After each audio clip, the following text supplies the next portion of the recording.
The moment that keeps replaying in my head isn't the candlelight. It's the click of her heels against the hardwood floor for steps after dessert. We just walked in. I'd uncorked her favorite Malbec, the one we used to save for anniversaries that meant something. Sinatra played softly, like we used to. I lit the stupid candle I'd stashed in the drawer for special nights. And it was a special night, 15 years, a reservation I booked 3 months ahead because she once said, offhand, it was her dream restaurant. I wore the jacket she gave me on our 3rd anniversary. Still had the ticket stub in the pocket from that weekend trip to the lake, back when everything felt like a shared secret. I pulled her chair out when we got home, poured the wine. No big speech. No grand gesture. Just presence. That kind of quiet that means more than flowers or diamonds. I reached for her hand across the table. She flinched, like I was interrupting something. Her phone lit up. She checked it. Tapped fast. Smiled, but not at me. Everything okay? I asked, gentle. She stood up. I'm going out, she said, brushing past me toward the hallway. I sat there with my hand still out mid-reach. A little confused. Out? Where? She grabbed her heels from beside the coat rack. The red ones. The ones she only wore to weddings or when she wanted attention. I just need a little fun, she muttered, like I was the one killing the mood. I pushed my chair back, slowly. Not angry. Just trying to understand what the hell was happening. Tonight? I asked, not accusatory. Just stunned. After this. She rolled her eyes like I was the child in the room. Don't start. Start what? I said. I couldn't help the slight shake in my voice. We just had an anniversary dinner. Did I miss something? That's when she turned, really turned, and looked me dead in the eye. If you try anything, she said, her voice suddenly sharp, I'll call the police. She held my gaze as if daring me to challenge her. Not crying. Not trembling. No guilt. Just full tilt threat mode, like I was some guy at a gas station yelling at her from a car window. It was such a clean break from reality that I didn't even react. She grabbed her purse, reapplied her lipstick in the hall mirror like I wasn't standing there, and strutted toward the door. For heels clicks on the wood. That's what I remember most. Not the color of her dress. Not the perfume. Just the clicks, like a metronome counting down to something final. Then the door closed. No goodbye. No pause. Just gone. And that silence after? That's what did it. Because silence, when it lands like that, isn't empty. It's surgical. It cuts things loose. Illusions. Memories. The lies you told yourself to stay. I stood there for a second, still tasting the wine I'd barely sipped. The music still played. Sinatra, that damn line, asterisk, the best is yet to come. Asterisk. I turned it off. Not in anger. Just done. There was no shouting. No confrontation. No begging. I didn't grab her arm or plead or demand to know where she was going. I just watched her go. And in that frozen moment, something very strange happened inside me. Not rage. Not sorrow. Something quieter. Quieter than pain. A decision. One I didn't know I'd already made until I found myself walking into the kitchen, picking up a napkin, and writing a list. Not out of impulse. Not out of revenge. But because some part of me had apparently been preparing for this night for years. I didn't feel broken. I felt ready. I didn't move for a long time after the door shut behind her. The soft thunk of it echoed through the house like a final bell. The kind you don't hear until the silence swells around it. The wine sat untouched. 2 glasses. One poured. Hers. Mine still empty. Like some kind of poetic joke. I sat there in my chair, hands flat on the table, staring at the candle I'd lit for no reason. Wax pooling over the edge like it was trying to escape too. It wasn't grief. It wasn't heartbreak. It was math. I started seeing it like an equation that had always been written on the walls, just invisible until now. All the little glances, the quiet messages she typed just a little too quickly. The late returns from work. Don't wait up, there's a marketing crisis. The laugh that never reached her eyes anymore. The way she stopped taking off her earrings before bed. And tonight, heels and lipstick after an anniversary dinner I planned for us. You don't threaten to call the police on someone you love unless you've rewritten the entire story in your head. Unless you've been laying the groundwork, slowly, to make them the villain. That's what chilled me more than anything. She was ready. That wasn't improvisation. That was rehearsed. And so, in the dark, I reached for a napkin. Not because it was poetic, but because it was right there. Because it was disposable, like so many things suddenly were. I picked up the pen from beside the wine cork and started writing. Passport. Safe deposit. Keys.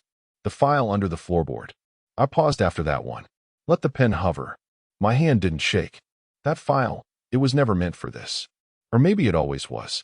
A couple years ago, my buddy Mike went through something ugly. His wife drained their accounts, took the kids, the car, even the damn blender.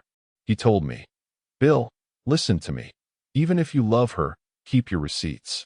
Not because you want to use them, but because someday, she might make you. I laughed back then. Told him, that'll never be me. But I kept a file anyway. Because laughter is cheap. And something about the way he said it stuck. I folded the napkin neatly. Creased the edge twice like it was an instruction manual. Then I stood up. The room felt different already. Like the air had rearranged itself around a man no longer waiting to be chosen. I didn't turn on the lights. Didn't need to. I knew the path. Stepped over the half-packed suitcase she never finished unpacking from that spa retreat 2 weekends ago. The one that smelled faintly of cologne I don't wear. I opened the bedroom door like I was opening a vault. Quiet. Controlled. This wasn't rage. Rage is loud. Rage shatters things. Rage begs and yells and punches walls. This was surgical. I walked straight to the nightstand, knelt, and reached beneath the floorboard, where I'd taped the USB drive and an old leather folder, water-damaged, but intact. Everything else, that would come later. But in that moment, with the napkin in one hand and a decade's worth of silent evidence in the other, something snapped into place. A gear I didn't know I had. This wasn't survival. This was strategy. The folder smelled like dust, silence, and that thin layer of regret you only notice once you're ready to look it in the eye. It was exactly where I'd left it, taped under the second floorboard, behind the dresser, under that rug she once insisted we buy because it made the room feel less sterile. The folder was old, worn, not because I'd opened it 100 times, but because I hadn't. It had lived down there, untouched for nearly 2 years, like a weapon buried for a war I swore would never come. Inside, the first thing I saw was the hotel receipt. Dated. Folded. Still creased where I'd shoved it into my glove compartment the night I found it on the passenger seat. She said she'd borrowed my car for errands. I'd been out of town. That receipt had the name of a boutique hotel. One we never stayed in. One we couldn't afford back then. One that charged for 2 guests, not one. I remember asking her about it. She laughed. Said she and her friend from yoga had gotten massages, wanted to make it a girls' night, and that I always read into things too much. I wanted to believe her so badly, I swallowed it whole. No follow-up. No argument. Just tucked it away, feeling like a fool, but a faithful one. Next was the printed screenshot. A grainy image from a Facebook event, long since deleted. Someone else tagged her in a photo, her at a bar, seated a little too close to a guy I didn't know. His hand on her thigh, her head tilted toward him like they were mid-joke, mid-whisper. Her wedding ring? Off. She said it was nothing. I wasn't even supposed to be in that picture, she claimed. You're acting crazy. I printed it the next morning. Didn't tell her. Didn't mention it again. Just filed it away under a label I didn't have the guts to name back then. But the voicemail, that was the one that had kept me awake some nights, even when I tried to convince myself I'd moved on from it. She didn't know it was saved. It was one of those accidental voicemails left when someone's phone doesn't disconnect properly. You hear background noise. You hear snippets. And if you're unlucky, like me, you hear everything. This one was 2 minutes and 17 seconds. I'd listened to it once. That was enough. It started with her voice, soft, teasing, saying something about asterisk, him not suspecting a thing. Asterisk. Then a man's voice, muffled but intimate. A laugh. A kiss. Then her again, whispering something about asterisk, just keeping it fun. Asterisk. She never mentioned it. Never asked if I'd gotten a weird voicemail. Never followed up. I pretended I hadn't heard it. She pretended she hadn't left it. That's how our marriage worked, apparently. Until now. I placed the receipt, the screenshot, and a transcription of the voicemail into a fresh folder. Then I slid the USB from the file's back pocket into my laptop. I'd named the folder, just in case, a year ago. Now, I renamed it, Contingency. No threats. No yelling. No petty revenge fantasies. Just facts. Truth. Documentation. The kind of clarity you can only reach after enough gaslighting numbs your outrage. I backed everything up twice. One copy for the safe deposit box, the other for a drive I'd mail to my brother, sealed and time-stamped. She'd always said I was too trusting, that I didn't have a spine. And for a while, maybe that was true. But blind loyalty had a shelf life, and hers just expired. I didn't wait for her. No pacing. No watching headlights crawl across the ceiling. No dramatic sitting by the window like some war widow in a noir film. I just lay down on the couch, set an alarm for 4 a.m., and closed my eyes. The couch was stiff, uneven. The armrest had a bite from when the dog we never got, because you didn't want the responsibility, chewed it during our trial week. But I slept. Not restfully, not peacefully, but intentionally. Because this wasn't insomnia.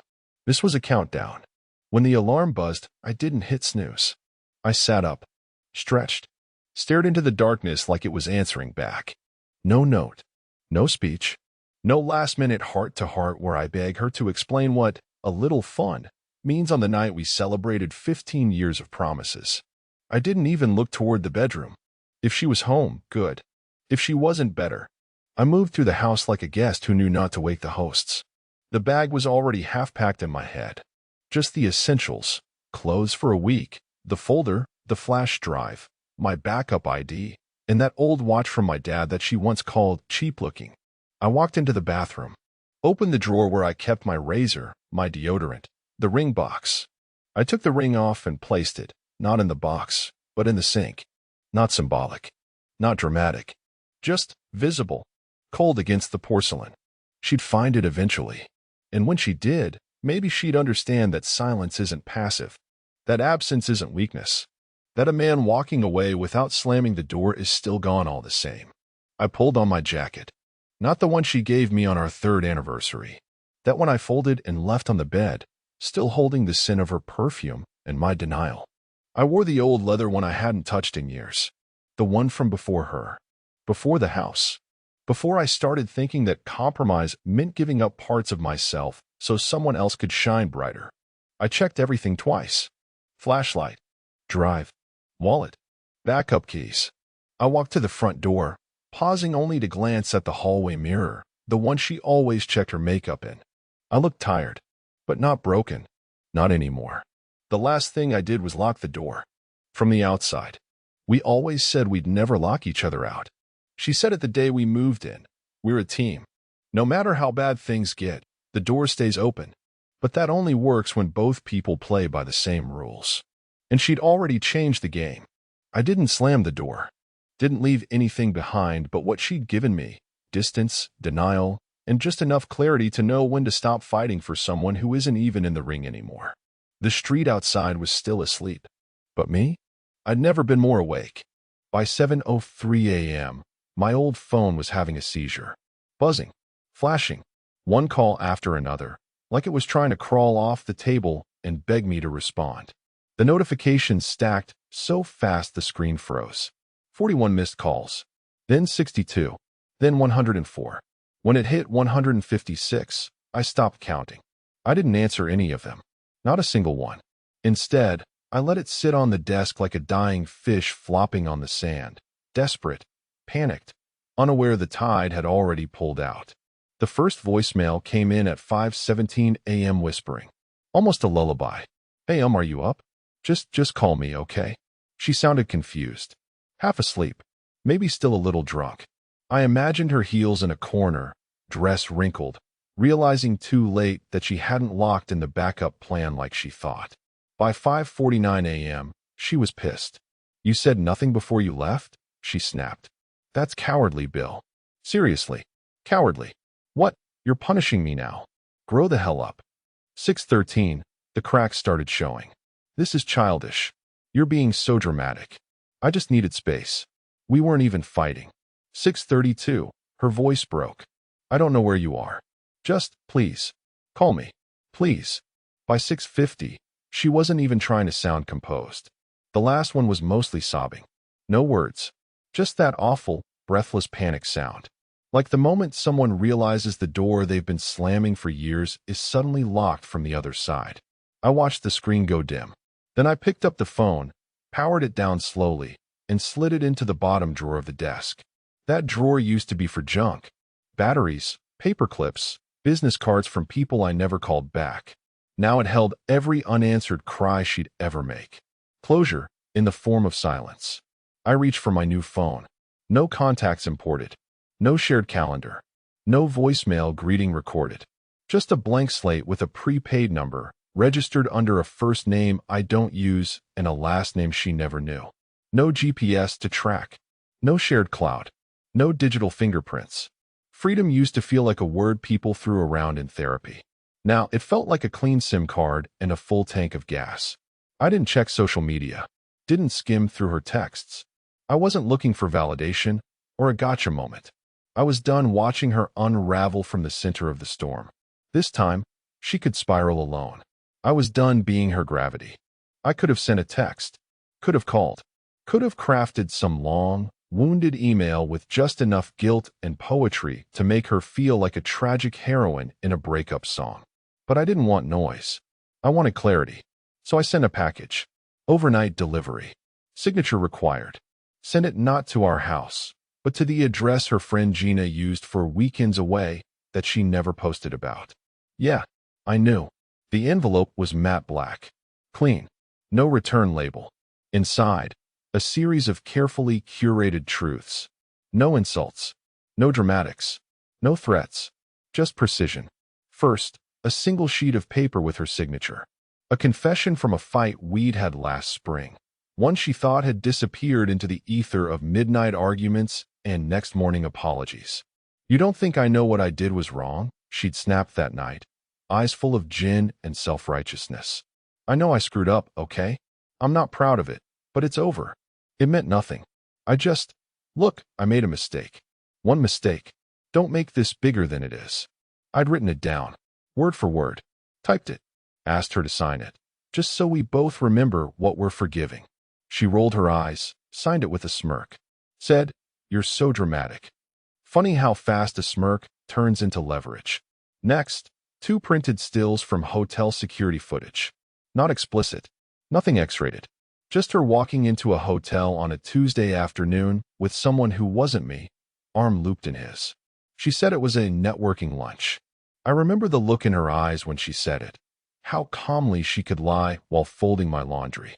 One still had a timestamp. The same day she claimed she was visiting her mother. After that, a photocopy of our prenup's Clause 4C. She hated that prenup. Only signed it because her dad practically forced her to. It stated, in clean, lawyer-approved language, infidelity nullifies all claim to joint assets beyond individually acquired income and physical possessions. It was her idea to have it reviewed by a mediator back when we were progressive. Now it was the bullet she never saw coming. At the bottom of the envelope, I placed a single handwritten note. No, dear Jane. No punctuation, even. Just one line. This is your legacy, not mine.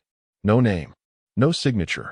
Nothing to prove it came from me except the truth she already knew and the quiet, steady way it would gut her when she read it.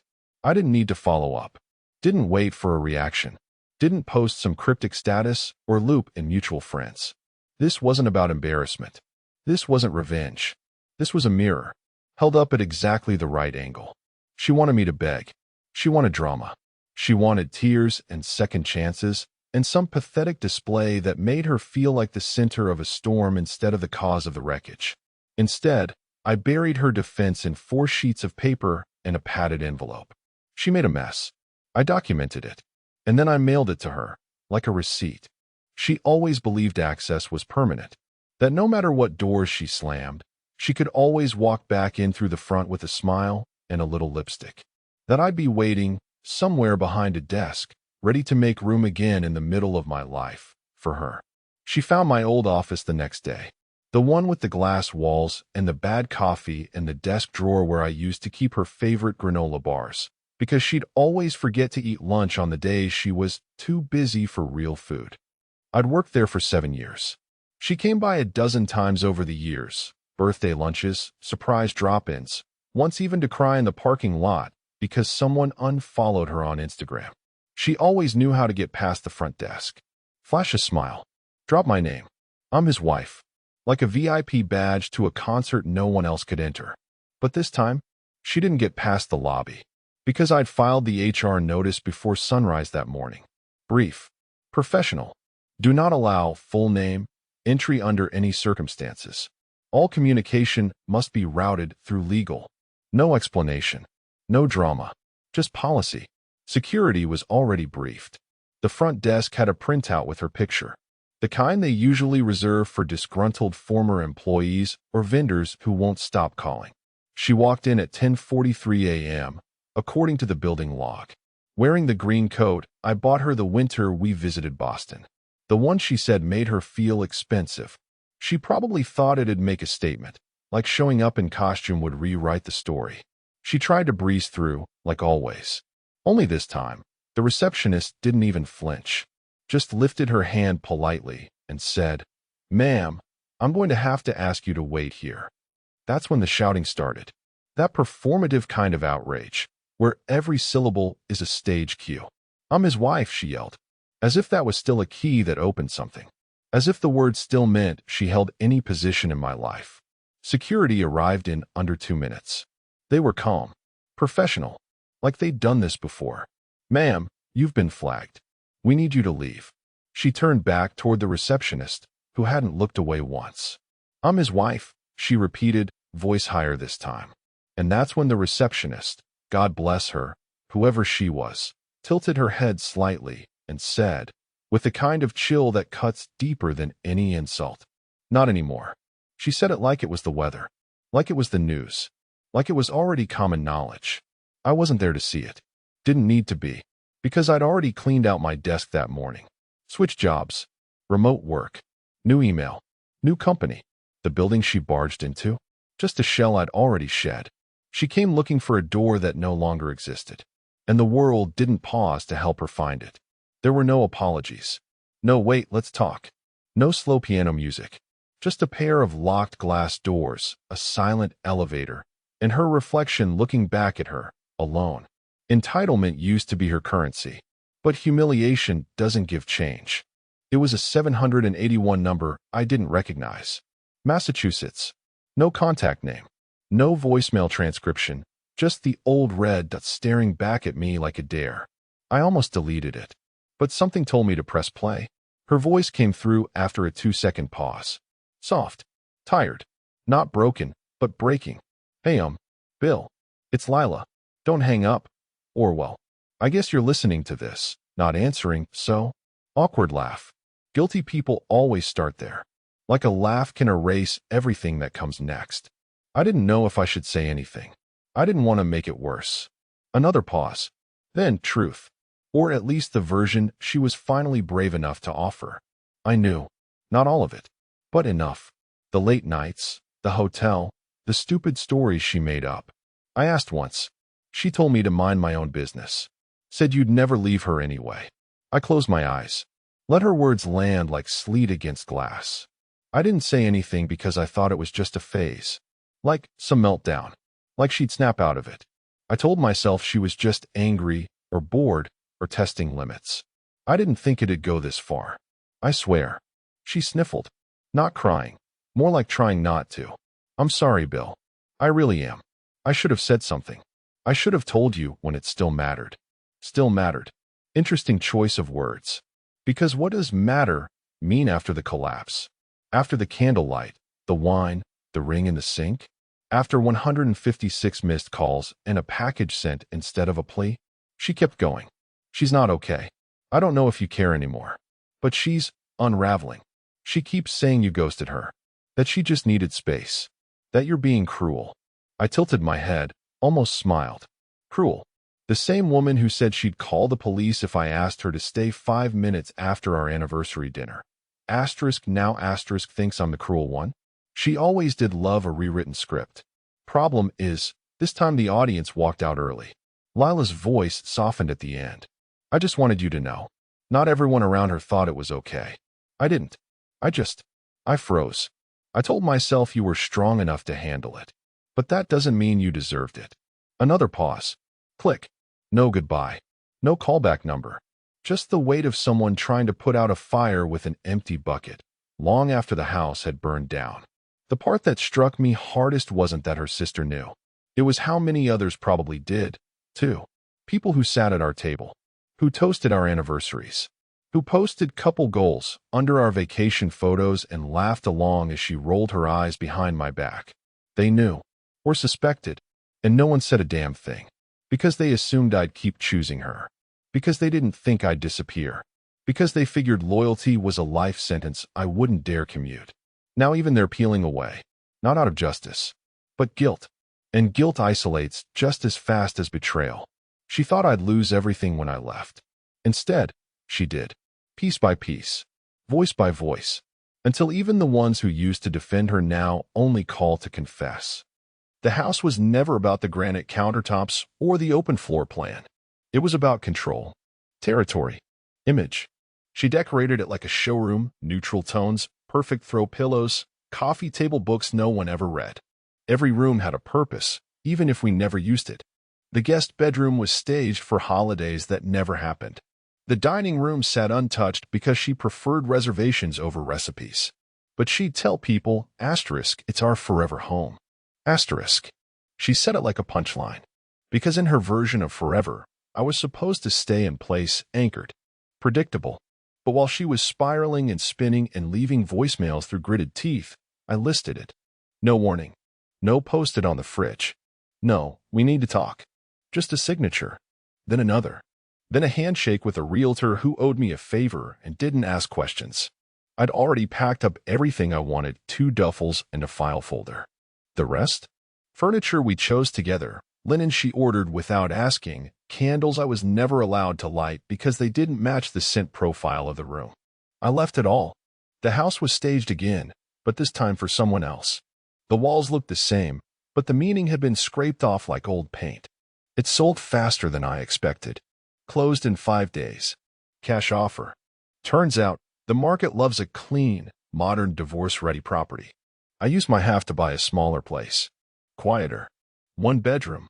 View of a hill instead of a cul-de-sac. No guest room. No wine fridge.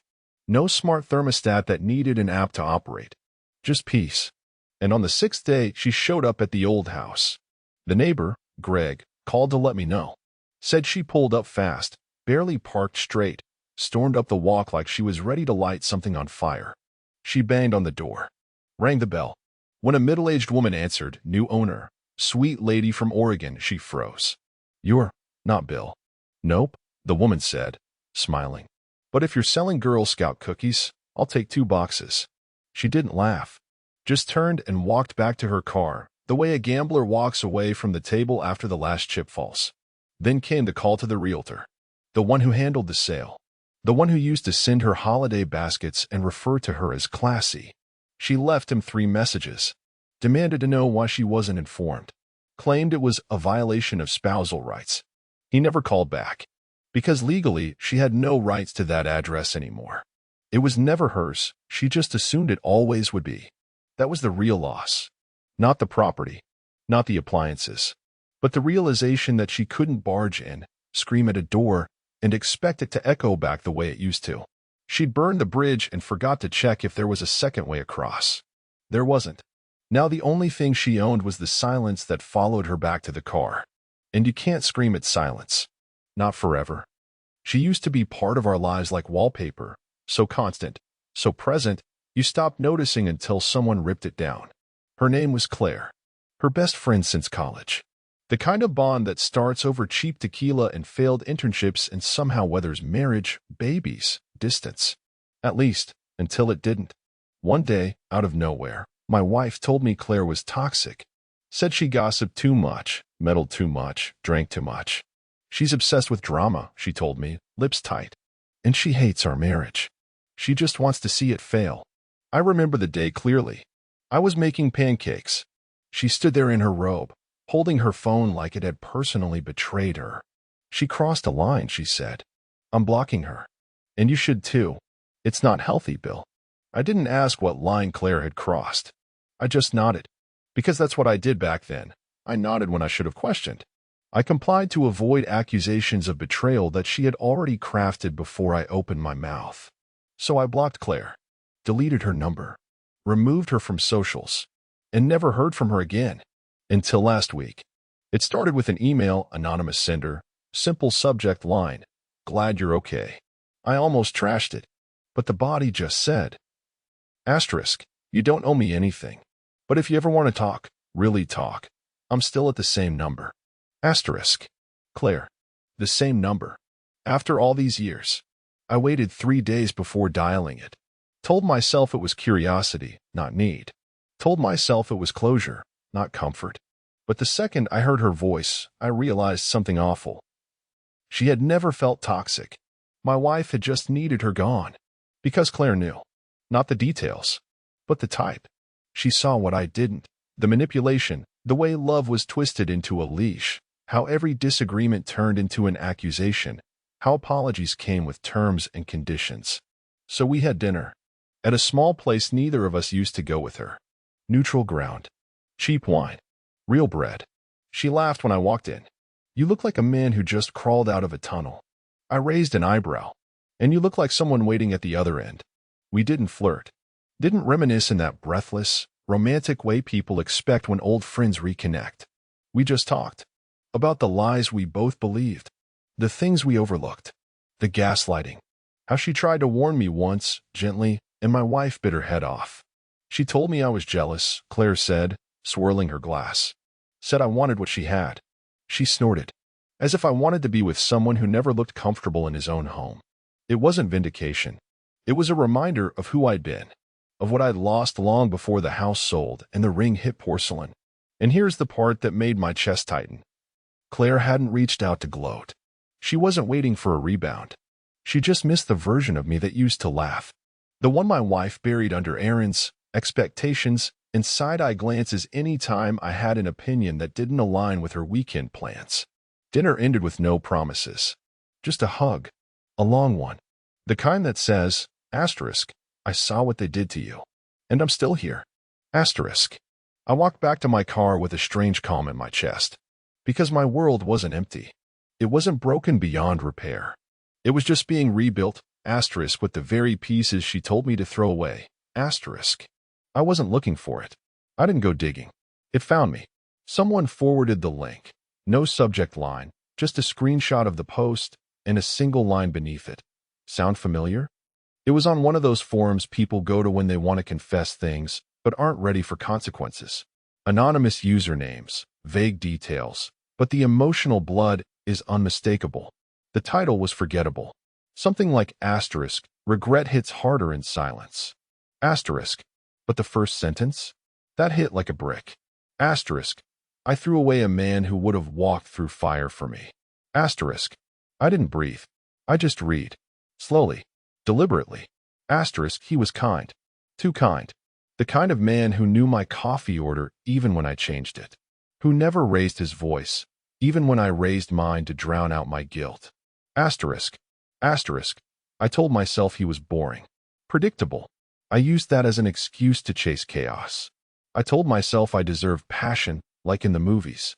What I got was emptiness. Asterisk. Asterisk. He didn't scream when I left. He didn't beg. He just vanished. And that, God, that broke me. Asterisk. She never said my name. Never mentioned dates or places. But it was there between every line. The cadence of her guilt. The fingerprints of things only we knew. Asterisk. I tried to hurt him. I wanted him to feel the void I felt inside. But instead, he healed without me. Asterisk. Asterisk. He found peace in silence. And I'm screaming into it now. Asterisk. I stared at the screen. Not shaking. Not angry. Just done. Not in a slam door, final nail kind of way. More like finishing the last page of a book you didn't know you'd already outgrown. She didn't send it to me.